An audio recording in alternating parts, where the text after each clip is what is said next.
Did you shoot your parents? No. Either one of them? No. You're not a murderer? I'm not a murderer. Madison Holton, high school senior, accused killer, distraught parents, a rebellious teen, a family meeting explodes into violence. That situation goes from calm to murder in 11 minutes? Yeah.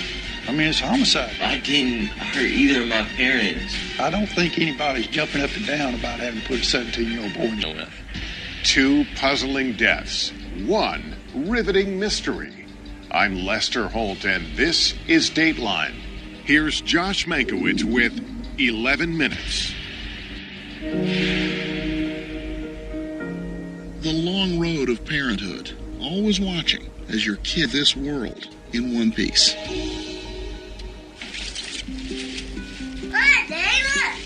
Madison Holton was born a handful. His parents, April and Michael, could barely keep up. Madison was always we had a birdhouse that my mom had brought over, and she was going to put it in my backyard. The other kids run, go, play, have fun, oh, mom needs help, whatever. Not available. Not available. Madison's like, hey, do you want me to help you do it? School was a battlefield. Madison was picked on, the scrawny kid, 6 feet, and had less time for dad and mom. Madison was very social. He had a lot of friends. Hannah Traylor and Madison grew up in the tiny town of Eclectic, Alabama. He was always like the class clown, like really goofy, trying to make everybody laugh. Themselves without a map. During senior year, people are turning 18, they're about to graduate high school. He was just like any of the other kids that thought like, oh, I'm about to gain freedom and I'm just going to push my boundaries a little bit. Madison had started hanging out with a group of friends, but I feel like, too, that group of friends kind of opened a door. This road might take her son. So she begged her brother Chris, a police officer, to talk some sense into Madison. And I sat down with him and I had a long talk with him and I said, look, this is not the lifestyle you want to choose. At the same time Madison was going through his teenage rebellion, his parents, April and Mike, and on September 11th, 2016, he blew it. While his dad was at work, Madison threw a house party. Someone else called Michael and said, my kid came home from your house under the influence of something, and I want to know why. So Michael's embarrassed at that point. Michael calls April and says, you need to get to my house. We got to protect in Eclectic. He was the former mayor, the former fire chief, very well known. How dare you embarrass me in this community? So I'm sure he was pissed. I don't blame him. I'd be pissed too if my child had thrown a party. When Michael Holton walked into the house, he found the remnants of a teenage party. Homemade bongs were scattered. Deputy up there. Bill Franklin is sheriff of Elmore County, and the deputy sent to the house that day happened to be his son. When Deputy Franklin arrived, Michael had something to say. Mr. Holton had actually greeted him in the yard and told him, hey, when you come in, you're going to ways. I don't think that his intent was to harm or hurt the kid. He was merely trying to see what he could do to try to get his attention. To me, putting a kid in handcuffs says either I'm disciplining you and I'm serious about this, or I'm afraid of you. Possible that that's what was going on there? Could have been. Michael asked the deputy how, as parents, they could get the juvenile courts involved.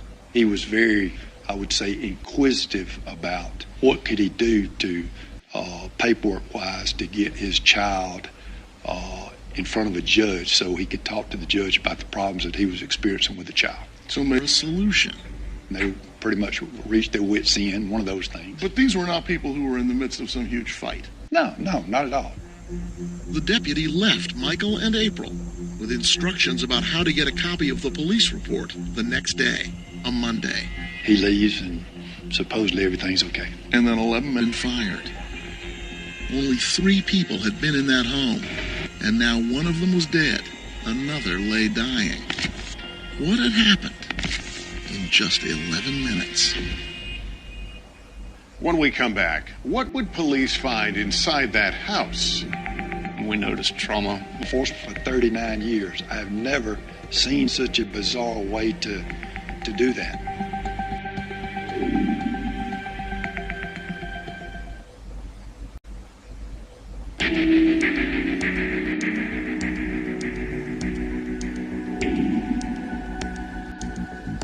lay on the bedroom floor, a pistol between them.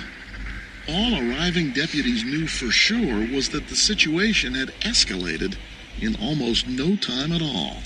About 4:48, our deputy leaves. 4:59, we receive another 911 call. So whatever happens, it happens in 11 minutes. Altercation. Madison told investigators it all started as soon as the deputy who'd been there about the house party left. After his parents came back in, after speaking with the deputy, they went into the bedroom and became involved in a physical fight. Does Madison say what the fight was about? Or what sparked the fight? I believe Holton was dead by the time deputies arrived. Madison's mom was unconscious, but breathing. So investigators' first thought was Mr. Holton shot his wife and then himself. From what we had been told, you would think that he actually shot her, Mr. Holton. First, as if she'd put it up to protect herself. And then, as she turned her face away from the gun, she was shot in the head. Michael's injuries appeared self-inflicted. And we noticed trauma, what appeared to be blood trauma in his mouth. The first formulated thought is, well, he probably shot himself in the mouth. April and Michael got together in high school.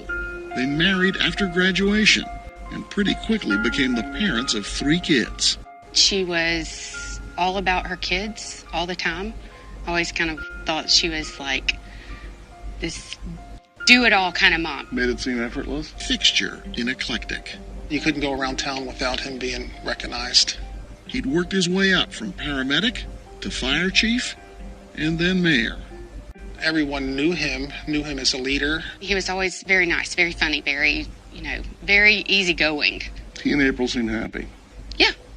Yes. Nice to her. He didn't talk to her like he would talk to someone you love. Tanya says April felt she couldn't do anything right in the marriage.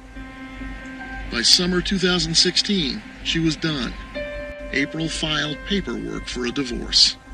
I think she was at peace with her decision. September 11th, 2016, April only answered Michael's call because the latest family crisis was about Madison. Obviously, Madison had thrown a party, and so they had to talk to Madison about it. And she was like, I'm going to have to go over there. Sounds like she didn't want to go over to Mike's. No. In a fit of sorrow and rage? That's what it looked like to investigators. At first. So when you finally actually move his body? We discovered what appeared like an entry wound to the back of his head. So that's the first false note here. That changed the dynamics of the investigation. I've been in law enforcement for 39 years. Mr. Holton did shoot his wife and then turn the gun on himself.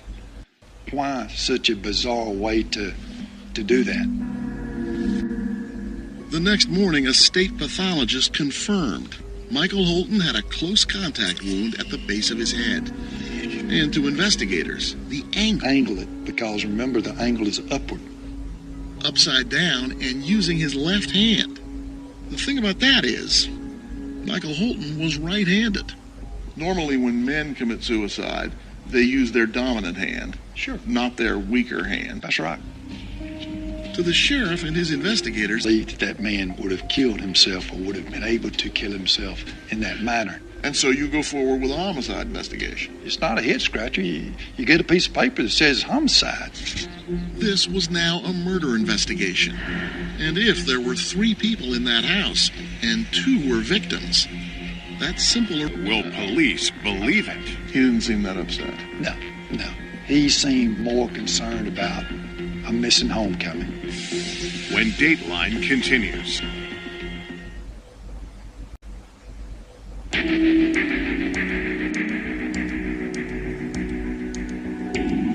Vigil in the ICU. Their sister had been shot in the head, and there was little doctors could do. You see it in the movies with the machine breathing for the person, and this is far more surreal than what it seems like in the movies. This is goodbye, and there is no more hellos, there's no more hugs, there's no more phone calls, there's no...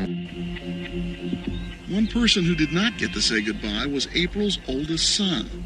Madison was now a murder suspect. He'd been questioned that morning at the sheriff's office. After one round of the interrogation, the sheriff asked Madison's uncle Chris to join them. His reason is I had not seen any evidence. Here's what Madison says happened after the first deputy left. My dad signaled my mom to come into the room, and she did, and he shut the door. After about 5 minutes, you say you heard your mom Scream help. scream help. Okay, and what did you do? I jumped up to my neighbor's house. Madison said he didn't see or hear what happened next, not even the gunshots while he was at his neighbor's house. The sheriff wasn't buying that one bit. Will you agree with me that there was a gunshot fired? I mean, that as of what I've been told, yes. But you never heard that? No, sir. I don't know. I didn't hurt either of my parents. The doctor down there says they didn't shoot themselves. I don't care what the doctor says. I didn't shoot my parents. And Madison's own uncle, an officer himself, knew the significance of this moment. This will be the only time you walked in there and your dad's got your mama by the throat and you did what you thought you had to do. So maybe Madison shot his dad to protect his mom? That sounds almost like you're offering him a story that you know fits the evidence and is also exculpatory. Well, at that point, though, I had not seen any evidence. He was shot through the head, which is a defensive position. Back in the interrogation room, Madison stuck to his version of events. I've already told y'all everything that I know. I've told y'all everything that I know. As the interrogation was wrapping up and the sheriff and Chris were walking out, Madison made homecoming on the way to take a blood sample. He seemed more concerned about a missing homecoming, the school, and things of that nature. He didn't seem that upset. No. And here's a call that was recorded from jail a few days later. Damn, I'm a murderer. That kind of talk didn't prove anything, but it did strike investigators as odd as they continued gathering evidence. They decided to test some elements of Madison's story. Madison had said he didn't hear the gunshots. So law enforcement did an experiment. Ran from his dad's house to a neighbor 200 feet away. And that he didn't hear the shots on his way or once he arrived. Investigators listened closely. Here's what that test sounded like standing at the neighbor's front door. To investigators, that made Matt Begin a process that might have resulted in him being locked up, and he got angry and he decided to kill them. I don't know what his mindset was there, but could that have, triggered him? Sure, it could have. By the end of the week, 17-year-old Madison Holton was charged with murdering his mom and walks, talks, feels, and smells like a duck. We're pretty much going to treat it like a duck. Madison says he was no one's sitting duck. My opinion is they picked a fight. They thought they picked out some weak-minded kid. They didn't know who they were playing with.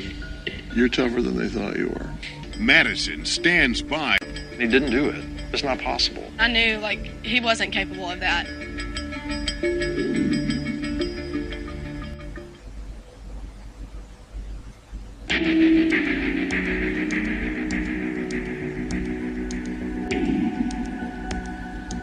That is on every iPhone in class.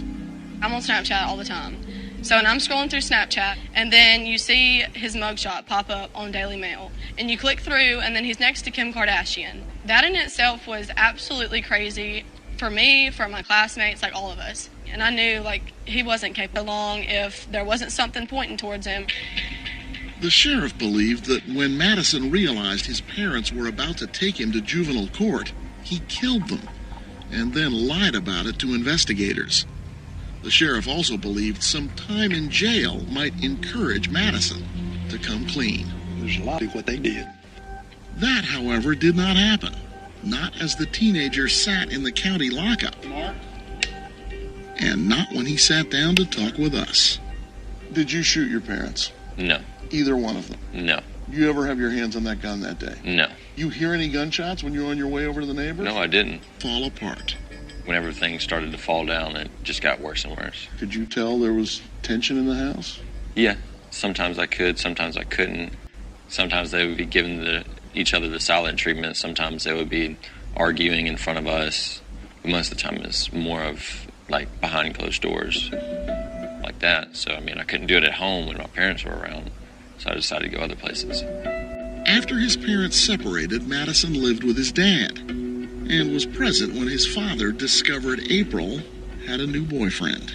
He like freaked out, and then he called her and was like going off on her about it. Saying what? He was bawling. Madison was remembering all of this sitting in jail, months and months, contemplating the past. You wrote people letters. Yeah. Apologizing, in some cases, for things you'd done. Yeah. Dear Hannah, I know it's kind of weird getting a letter from me. And, you know, like in the letter, he like apologizes for something that happened like back in 9th grade. Just because he wanted to like apologize to everybody that he had wronged. I guess like he was just reflecting on a lot of stuff. But every person I've written, I've told the exact same thing. I'm not a murderer. I don't know if you believe me or not, but I'm not. I couldn't kill anybody. And then like really crazy to see that. I was just thinking about the light at the end of the tunnel, you know. My favorite Bible verse, Jeremiah 29:11, is like, "For I know the plans I have for you, declares the Lord. Plans to prosper you and not to harm you, plans to give you hope in a future." You still thought you had a future. I knew I had a future. Madison's present changed from the one he told the night his parents were shot. I think I asked like 3 or 4 times for a polygraph. I just want to be set up for a polygraph test, honestly. Like, as soon as y'all can do it, I want a polygraph test. Generally, guilty people do not ask for polygraphs. Yeah, I mean, it's not, I didn't know nothing about it. I just knew it was a lie detector test. That polygraph never happened, and Madison remained a teenager facing 2 murder raps. Law enforcement was lined up against him. His mom's family felt differently. They saw Madison behind bars. Prison for life for throwing a house party. Mike hadn't even known Madison well before all of this. Before everything happened, I never really even had like more than like a 5-minute conversation with him. But whenever I got to the jail, I mean, we'd sit there and talk on the phone till the time ran up on the phone. And he was pretty solidly and was now hunting for anything that might prove Madison's innocence. He didn't do it. It's not possible. Coming up, a former FBI agent joins the case. This is the same make and model of gun. Same make as a .38 Cobra. With some intrigue.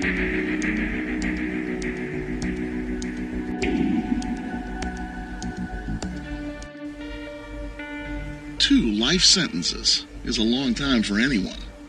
When you're 17, it's unthinkable.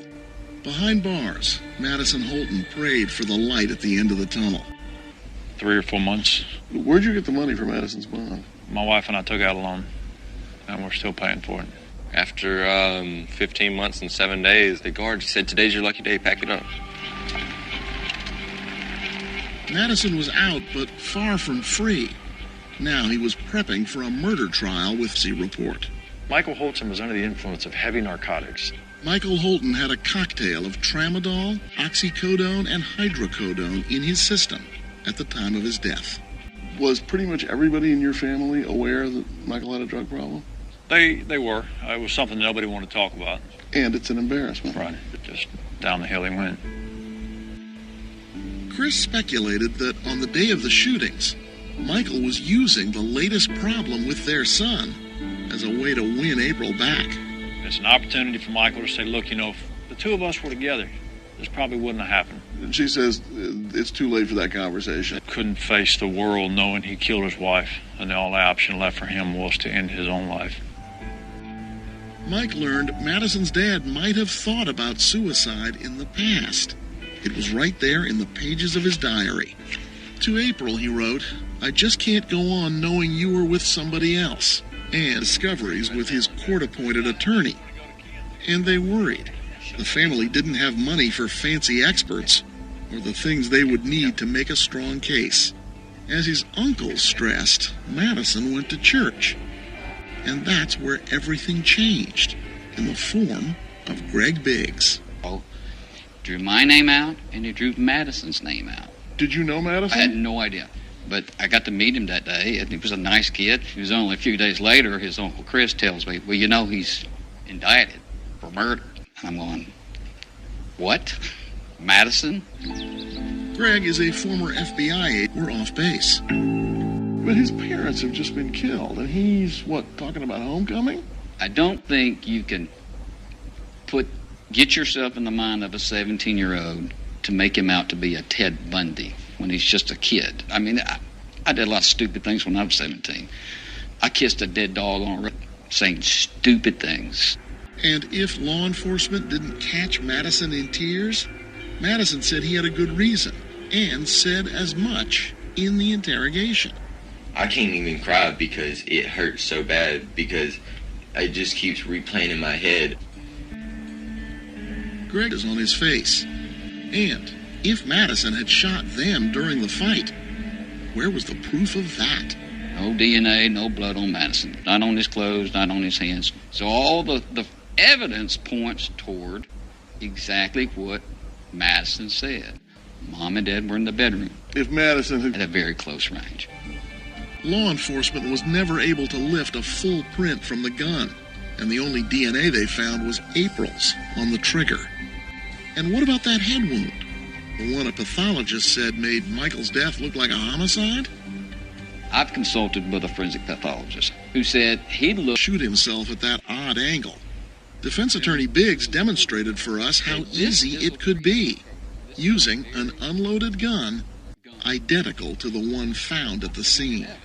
This is the same make and model of gun. Same make, it's a 380 Cobra. Not impossible, is it? Remember, Madison's dad had handcuffed him behind his back. And when deputies arrived after the shootings, they found Madison still in those handcuffs. My hands were like this on my back last night. I couldn't move them. The sheriff's theory?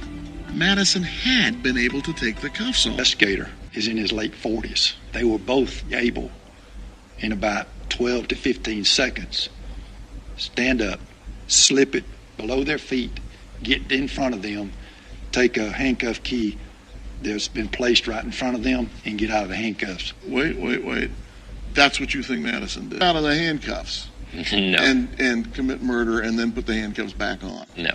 Would you know how to do that? No. It was the first time I had ever been put in handcuffs. The state was moving ahead. A date for Madison's double murder trial was set. They seem pretty determined. Yeah, they seem pretty determined to have 2 life sentences and be in prison for the rest of my life. The jaw-dropping news that no one expected. Did you have your suspicions about what was coming? No.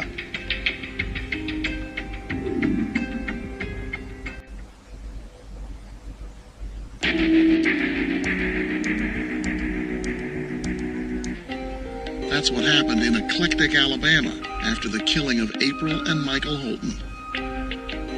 Each side felt they knew what had happened on that September afternoon in 2016. To County Sheriff Bill Franklin, it was clear.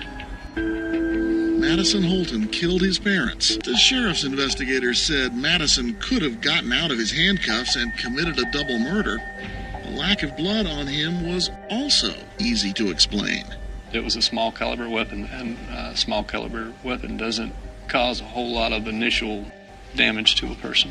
So it's conceivable that Madison was involved in that shooting and was that first deputy on the scene.